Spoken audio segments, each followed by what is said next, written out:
Now, if Travis can play until he's 40, maybe that Taylor juice is still. If we're still talking about this in 6 years and maybe they're married, who knows? I will say, when you got your boo in attendance, you play a little harder. I'm not discounting that. So 2023 has been nothing short of bizarre, but one thing that does feel normal is the Chiefs looking like their dominant selves. Travis Kelce's been on a tear lately, but here's one thing that I don't like. Folks are crediting Taylor Swift with his success like this guy has not been doing this forever. Of course, Reddit is having a field day with this. One person pointed out the graphic from the broadcast saying it shows that he's averaging 99 yards with Taylor in attendance versus 46.5 without her. So let me pause for a second while you zoom in on me rolling my eyes. Andy Reid, though, is embracing it. After the game, he said Taylor can stay around as long as she wants. So, Lorenzo, say what you want about Taylor Swift being there. No doubt, it's just Travis being Travis and the result of, one of the best quarterback-tight end chemistries we've ever seen. Well on his way to his 8th straight 1,000-yard season. So, upvote or downvote, Kelce's continued dominance has him on the path to be the best tight end of all time.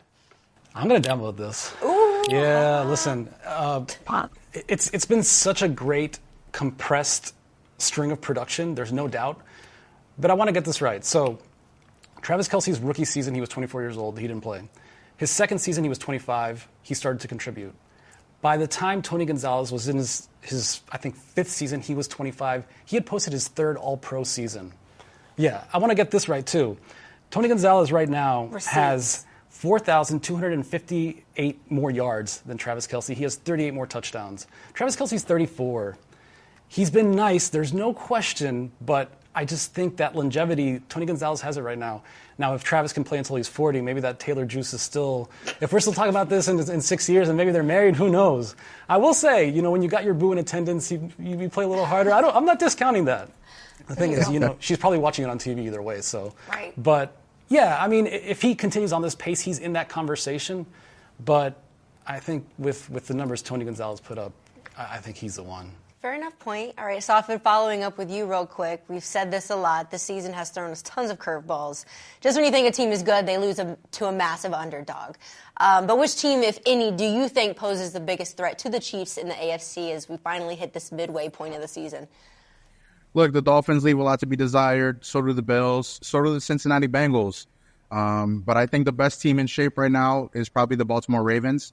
Lamar Jackson is arguably an MVP candidate. Showed it this week against the Lions. But I got one dark horse for you. One team that nobody's really going to worry about because they're just going to sneak into the conversation. It's got to be the Jacksonville Jaguars. Trevor Lawrence playing really well.